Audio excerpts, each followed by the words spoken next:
Welcome to the friendliest campus in the South.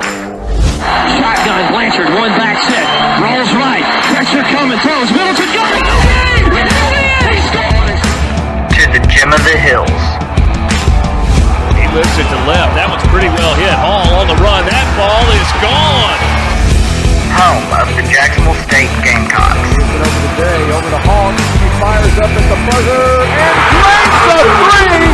Good defense by Cunningham. Gregory releases away, pulls up, he checks.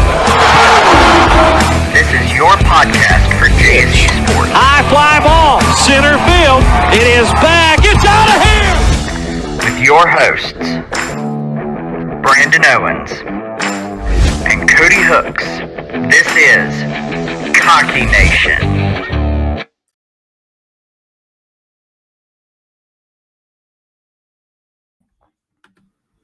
Well, that's our first mistake of this season. Well, hello, everyone. Apparently, Brandon's having some technical difficulties on our end, trying to get us back in. But welcome back to another week of Cocky Nation, where we talk about all things cocky and not the Gamecocks of South Carolina, but the Gamecocks of Jacksonville State, or Jack State as we are now branding ourselves.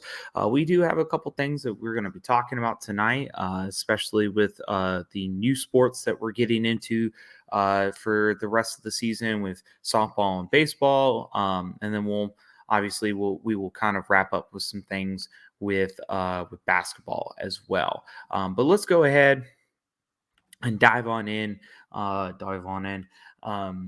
into our softball. So as we talked about the last time that we recorded, if you were listening to us, was our softball team traveled to Southern Miss to play in the Golden Eagle Classic, where we ended up doing not too bad. So 3-2, losing to teams that we thought we were going to lose to. Yeah.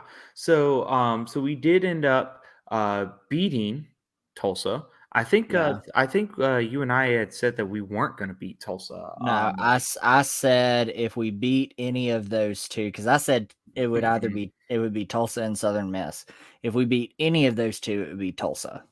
And I actually picked Tulsa. I picked JSU to win that one. Okay, but it was a very close game. It was very close up until the sixth inning when Ashley Phillips was able to get a run in, thanks to Abby Perkins for getting her into that, using a single hit, was allowing. I can't talk today. What allowed Ashley Phillips to make the score for the Gamecocks. We ended up winning that game 1-0. After that game, the Gamecocks went on to play Southern Illinois, Edwardsville, because Brandon likes to pick on me sometimes. We did end up beating them 4-3. They kept the game pretty close, but overall, I wasn't too upset about this game. I don't know. Well, even from the OVC, like this was the team that gave us fits in the OVC. Mm-hmm. It was always them, SEMO, and EKU. Right. But overall, we did pretty well. Now, come Saturday, we did end up losing to Southern Illinois 3-0, but then came back and after that game, we ended up playing Alcorn State. And ended up winning 14-7. Now, overall, I don't have a lot of room to complain about that. Now, I would say maybe next time let's try to keep the score just a little bit lower. We did give up 7 runs, but it was a really good game overall for our Lady Gamecocks. Because, I mean, if you look at the stats, which I'm looking at, Abby Perkins had a really good game. Lindley Tubbs, I almost said Lindsay. Sorry, Lindley. Lindley Tubbs had a really good game. Cameron McElmore had a really good game. And then a couple runs. But Emma Jones had 3 runs. So, I mean, way to go. I thought this was a fantastic game. And I want to say, if I'm wrong on this, I'm sorry. There was no way to watch this game. JSU softball, for some reason, has not been televised even on ESPN. So I haven't been able to watch the game. I've had to keep up with it live. If I'm not mistaken, she hit a double and it drove in 3 runs. I think so. Let me double check. Let's see. Because, sometimes if you just click the right buttons. Listen, we also like to say that we don't always know everything. So we always do like to try to make sure that we, do our best to try to Yeah. give that information correctly. So let's see. So not Lindley, but oh geez, I just had it. Lindley Tubbs? No, it was Jones. So Jones. Jones, I think it was the top of the third. She reached on a fielder's choice out at second unassisted. Stole second. But then where was it? Where that actually happened?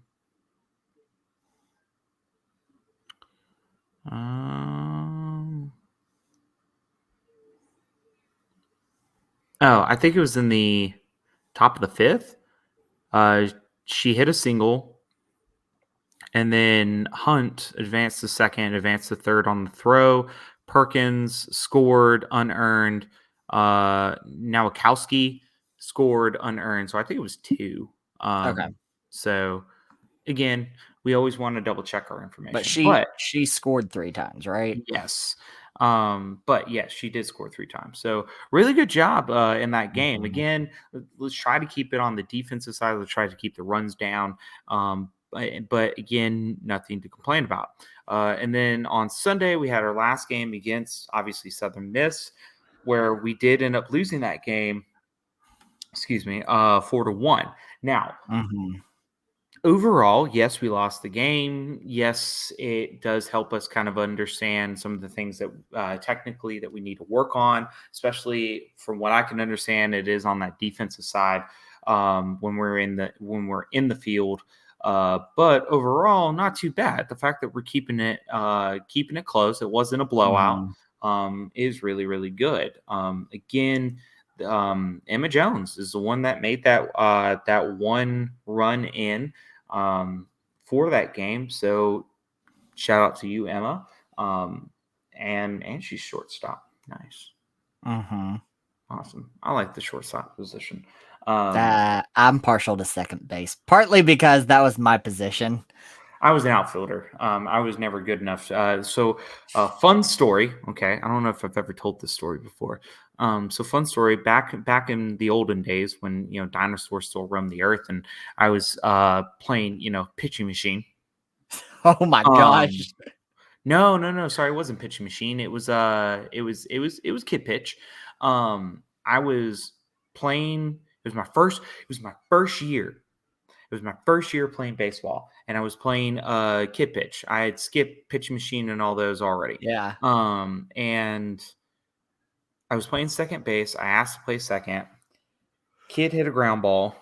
It's coming towards me, and all of a sudden it popped up and hit me right in the inner thigh, closer to where the sun don't shine. Yes. And so I just dropped. I'm like, I'm in pain, and all of my teammates are trying to tell me to get up. The runner's coming. They're not blowing the whistle, nothing.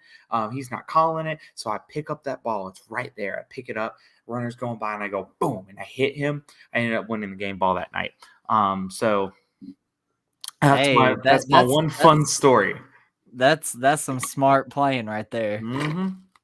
But again, overall, I'm not too worried about softball right now. I think overall, we're showing that we have promise. Again, it's still early on. We're only 6-3 overall. So, yeah. I mean, this is the time to work on some technicalities and work on getting the ball in, playing the defense, playing in the outfield, depending on where it's because one of the things that, again, is Brandon and I will explain. And hey, Brandon's back. I don't know what happened. I don't know. Brandon's having all sorts of technical difficulties. But one of the things like that we can't see, obviously, because we can't watch the game as much as we wish we could, is keeping up with where are these. Where are the balls getting hit at? Are they going in the outfield? Is that's what's causing our problem? Is it in an infield situation? So I'd like to catch a little bit more information. If somebody can keep me up to date, tell me this type of information, please let us know. Like, it helps us be better commentators when we do this podcast, because I already know that there's probably some people out there that are like, they don't know anything about sports. And so the softball account usually tries to give as much of a play-by-play on Twitter, but I mean, yeah, it is what it is. But overall, Lady Gamecocks, you're doing great. We're proud of you. Now, they will travel again. They are going to Western Kentucky, where they will play in the Western Kentucky Classic. On Friday, they will have Central Michigan and Illinois State. Sorry. On Saturday, they'll play Illinois State again and Western Kentucky. And then on Sunday, they will wrap it all up with another game against Central Michigan. Now, I think two of these teams are going to be fairly decent. I think one's a win. I think one's a win. One's going to give us problems, and the other one, but we'll still pull out, and the other one will lose. The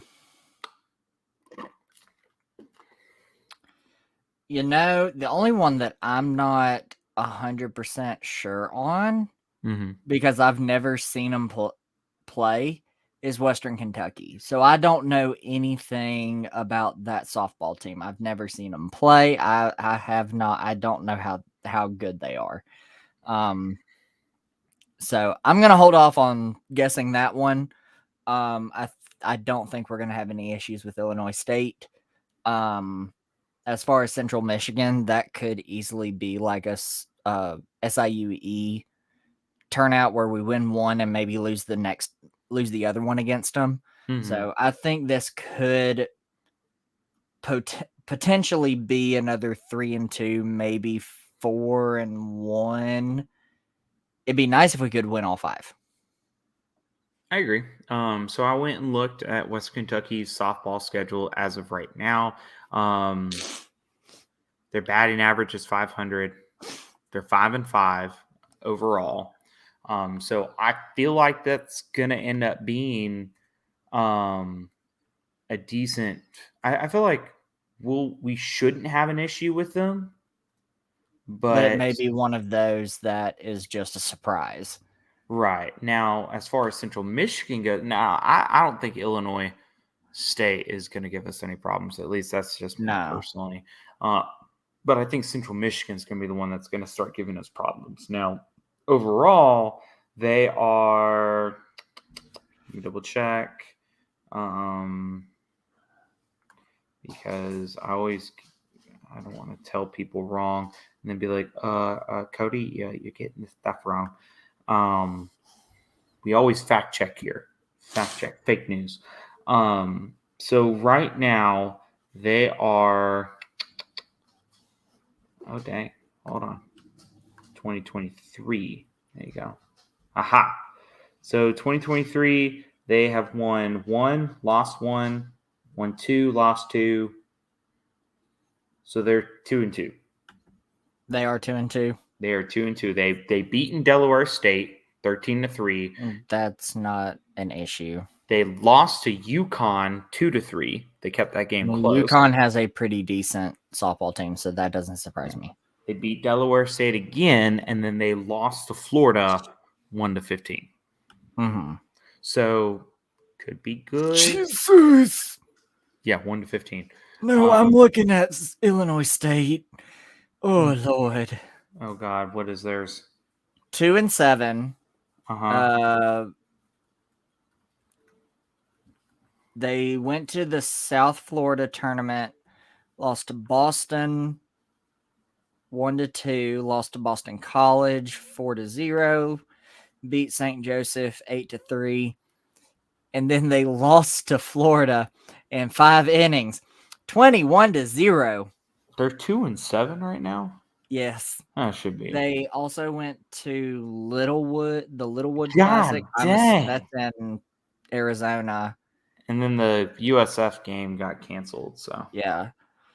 They performed a lot better at the Littlewood Classic, but still, like, hey, they beat Weber, yeah, Weber doesn't have a very good softball team. and they kept it close with BYU. So And Oregon State, yeah.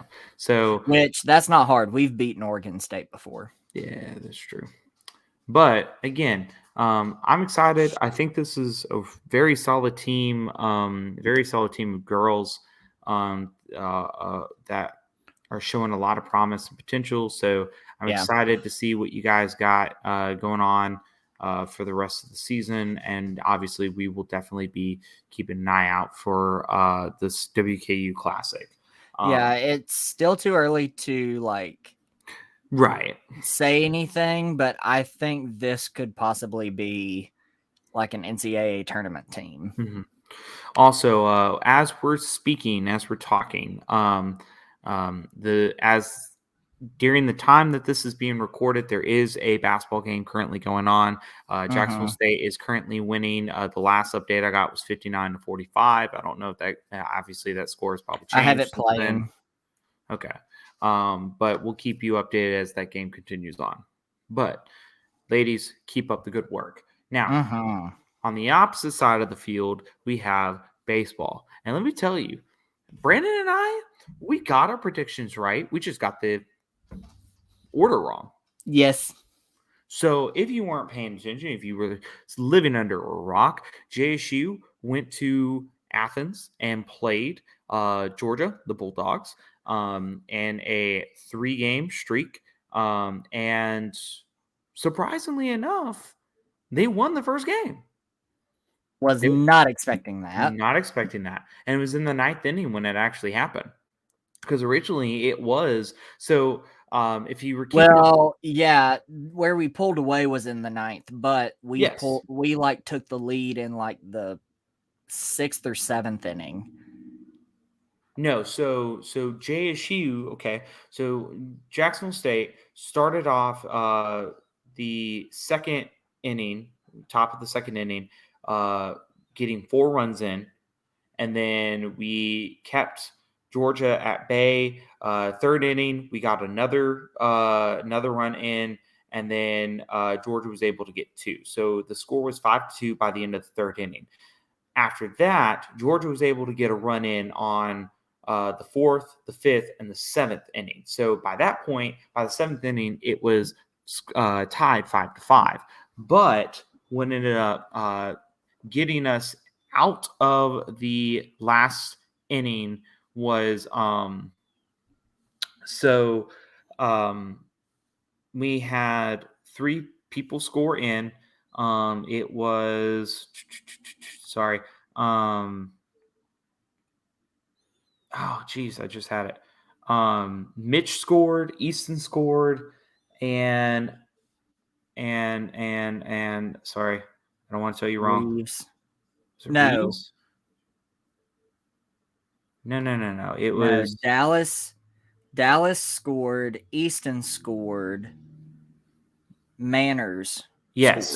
Michael Dallas scored, Manners scored, and Easton scored. So that set us the top. We won the game. Everybody was super excited. And so really good game. Keeping it together, getting the lead at the beginning of the game was really, really good for us. And then, obviously they started to come back a little bit, but we said, you know what, we have to keep it close.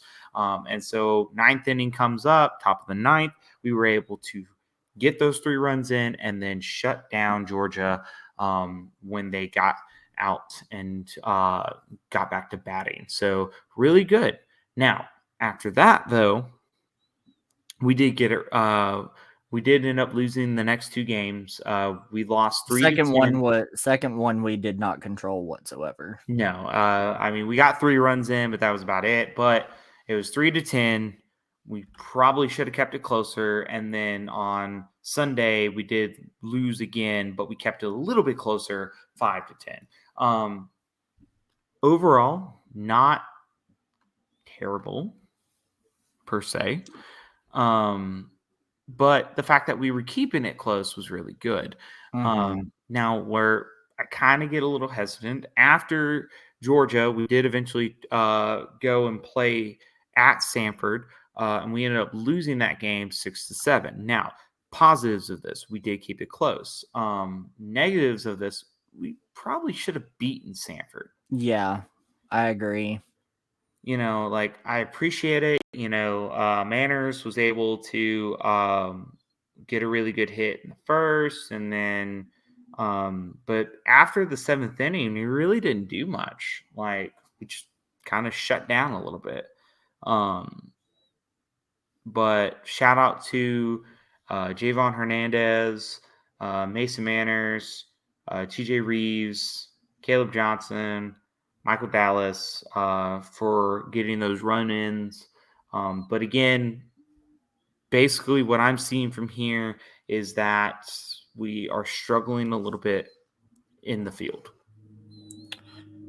Yeah, I would agree. I think that's going to get better with time, honestly, because JSU has had a couple of seasons of baseball starting out this way, and then they end up improving throughout the season and end up doing fairly decent.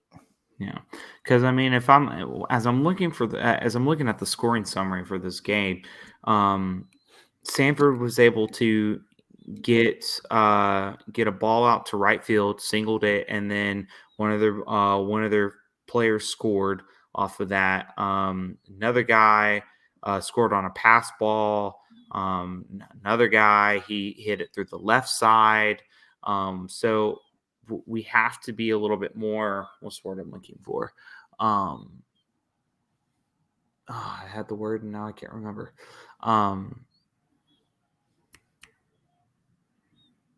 Agile? No, it's not agile. I don't know what's the word I'm looking for. Ignore me. I'm stupid.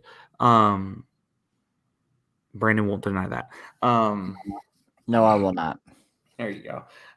But we just gotta, again, get the cobwebs off. Let's dust ourselves off. Let's actually get into the season. Let's kind of figure out what we're missing, what can we fix, and then kind of go from there.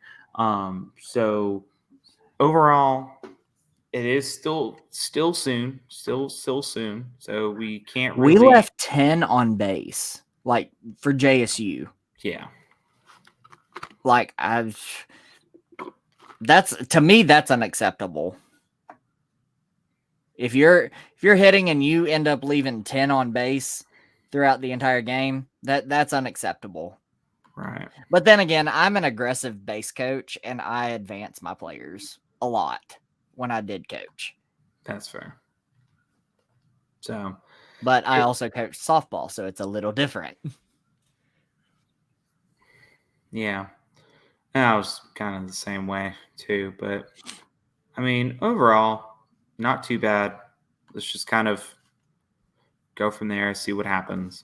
But our next games are happening Friday, Saturday, and Sunday. We have a 3-game setup with Southern Illinois, the Salukis. The Salukis. One of my favorite mascots in Division I. So all of our Saluki fans that are listening to this podcast, you suck. Sorry, I'm kidding. Don't do that. They have the goodest boy as the mascot. Yeah, they didn't do super well in football. It was okay, but we do play them at home, which is great. Yes. And so we do have home field advantage. I'm gonna say this is a 2-1. I think we'll give up one. I think we'll probably give up the Saturday game. But I think we should be able to take Friday and Sunday. That's just me personally. I actually think they have had their 3 losses have been by 3 total points. They've lost each game by a point. And then one of their 2 wins was by 1 point. So I think this is going to be a very close series. I still think we're the better baseball team. But seeing those results just shows that Southern Illinois does not give up. Yeah. They stay in the game. They fight hard for their results, whether it's a loss or a win. However, I will agree with you. I think it'll be a 2-1 series. But I think we will give up the Sunday game. That could be true because And the only reason why I say that is because it's the Lord's Day here in across the country. But people in Jacksonville, Alabama, and in the surrounding areas, they take Jesus very seriously. And so that game is literally like right after lunch or right as people are going to lunch, and they're not going to want to get out and go to that game. So I think the fact that the crowd will be less than probably the Friday and Saturday crowd will play a factor into giving up that game. So one other factor that hold on, I'm sorry. Somebody messaged me. But one thing that if you also take in consideration, like not that we would give it up intentionally, but if you look at who we play after Southern Illinois on Wednesday, we have a game in Tuscaloosa against Alabama. Now, percentage possibility wise of us winning that game is low. Hold on, I will tell you. I was about to say if you look at the spread, I'm pretty sure we are like Spreads for baseball are confusing. I don't pay attention to them. Yeah, I mean, no matter what, we're favored to lose. But if I was in that mindset, Oh dang, Bama's undefeated right now. Yeah. So my mindset and they are dominating. But then again, they played Richmond, Tennessee Tech, and UT Martin. Right. Those are not necessarily the best teams in the world. Right. And so my mentality is rest up your guys. So I would rest up and then just kind of go from there. So that would just be my mentality is to wait and see, rest up the guys, and then kind of go from there. Bama's out of conference schedule sucks. Yeah. I mean, it's literally gimme wins. I'm sorry. This is not an Alabama podcast, so let's not talk about that. Well, no, I mean, it's okay to say that they're out of conferences. It's doo-doo. It's so bad. It kind of doo-doo. It's doo-doo tutu. You're playing a bunch of, like, literally your entire non-conference or out-of-conference schedule is mid-major teams. Mm-hmm. Literally every single game. Yeah. So, I mean, if we're being honest, like, I'm pretty sure we'll be okay. But again, that could be up in the air as of right now. Mm-hmm. But I would say don't count us out for that game because we are playing pretty consistently, for being honest. So it's still up in the air. I mean, if most of their wins that we see currently are based on, their out of conference play and they're beating out of conference teams that are not very, very good, then we shouldn't have an issue per se in this game. So, correct. But I agree. I think we should rest, especially on that Sunday game. I think you should try to rest your best players as much as you can. Like, obviously you're going to have them play because they're your best players, but I would rest my best players if I had an important game coming up. Yeah, I would just take my time and be restful and just kind of go from there.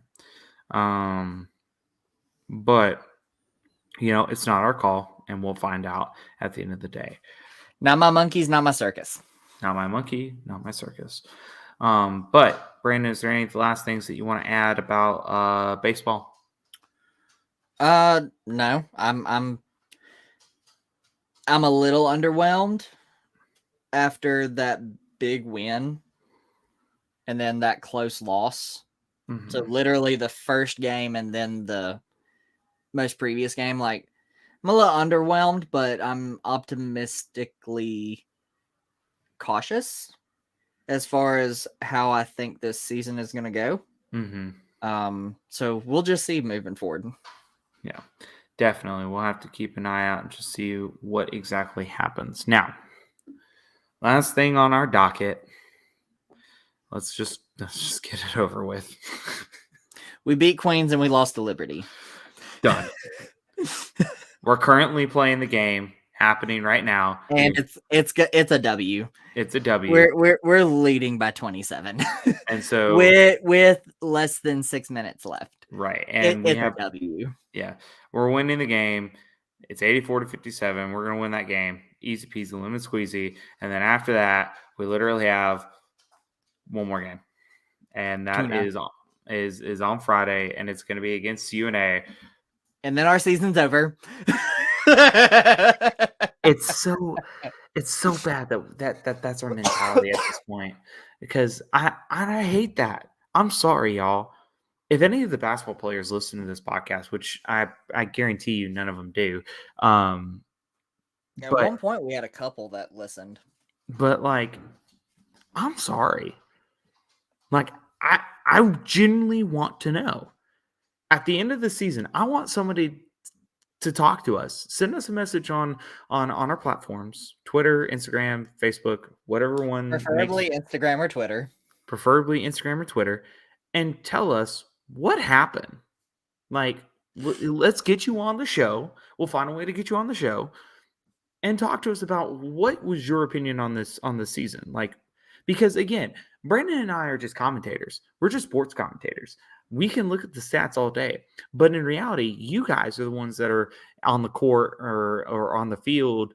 If we're talking about football or baseball or softball, so we just want to know, like, what happened. Was it a coaching thing? Was it y'all just not working together thing? Was it somebody just thinking that they're hot crap? Like, I don't know. So, like, that is my general question. Like, that's my genuine question. Somebody be honest with me. Tell me what happened. We'll talk about it. Let's have a discussion. But like we said, we have one more game. It's against UNA. JSU wins by, I don't know, 8. Nope. JSU loses that game.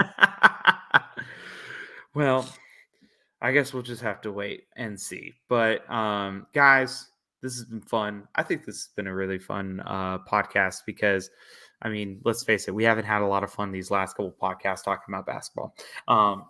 No offense, just being honest. But thank you guys for listening. We appreciate y'all. Keep us updated and keep us, and we'll keep you updated on all the updates with softball and baseball. Because again, if you're not going to be able to watch it, baseball, it's a little bit easier. Softball, it's not so easy unless you actually go to the games. So be listening to us for those updates to keep track on what is going on in Jacksonville State. As the season progresses, like JSU's game, like softball games, will get put on ESPN Plus. So it's just like right now. Right. So be on the lookout overall for those updates and what happens, what we're going to be talking about. And then, Brandon, is there any last things that you would like to share with the group? No, I'm preparing for midterm for one of my classes, so pray for me. I mean, I guess I could do that. I mean, you guess, yes. But it is what it is. Real quick, again, the probability of this individual listening, I don't know. But shout out to Lauren Finley. If y'all don't know who that name is, Lauren Finley is the director of undergraduate admissions and recruitment at Jacksonville State University. I think I've shared this before. So during my time at Jacksonville State, I was an ambassador. And if you don't know what an ambassador is somebody that helps with recruitment and giving tours and setting up different events like Emerging Leaders Day. And there's a lot that they do on JSU's campus. And so I worked with the admissions office fairly closely for 3 years while I was at JSU. And I got to know Lauren very, very well. And so I just wanted to give her a shout out because over the weekend, I actually saw Lauren. I was at the Alabama State Finals wrestling matches. She was there with her husband, and she recognized me instantly. And so that just kind of warmed my heart a little bit because there are a ton of ambassadors every year that come out of the program. And so for her to remember who I was, even after 2-3 years out of the program, it really did make me feel really good. So shout out, Lauren, to you. I really do thank you for everything that you guys did for me when I was an ambassador at JSU. And I definitely will be coming back soon to kind of check on you guys and see all the new changes. But that's all I got. Brandon, I think, is done. Again, thank you guys for listening. And of course, if you haven't already, go follow us on our social media platforms. I can't talk today. Specifically, Twitter and Instagram, because those are the ones that are a little bit more engaging. It's easier to like respond. It is. It definitely is easier to respond. Facebook can kind of be a little bit wonky, but sometimes Facebook can also sometimes be easier to get to links. It's kind of weird. Yeah. But remember that it is Cocky_Nation. If you are looking us up, unless it's on Facebook, then it's Cocky Nation, a JSU podcast. And of course, go listen to the other podcasts that are on Fans Nation Network. That is on Twitter. Again, that is Fans Nation Network. That is on Twitter. On Facebook, it's still FCS Fans Nation. So you need to go follow them, go listen to them, especially as we get closer to some of these new updates for the football schedule, new updates to players. Like, for example, the USFL just had their first college draft. And a couple players from the FCS got picked up. So shout out to you Lindsey guys. Scott Jr. went to the Maulers. I saw that today. Yeah. So be looking out for that because they are just as excited as we are to talk about JSU sports. They are excited to talk about theirs. So we love you guys. We appreciate you guys always and forever. Go Cake. Oh, good Lord. Go. Oh my God, Cody, are you having a stroke? I think I am. Hold on. Okay, go Gamecocks and fear the beak.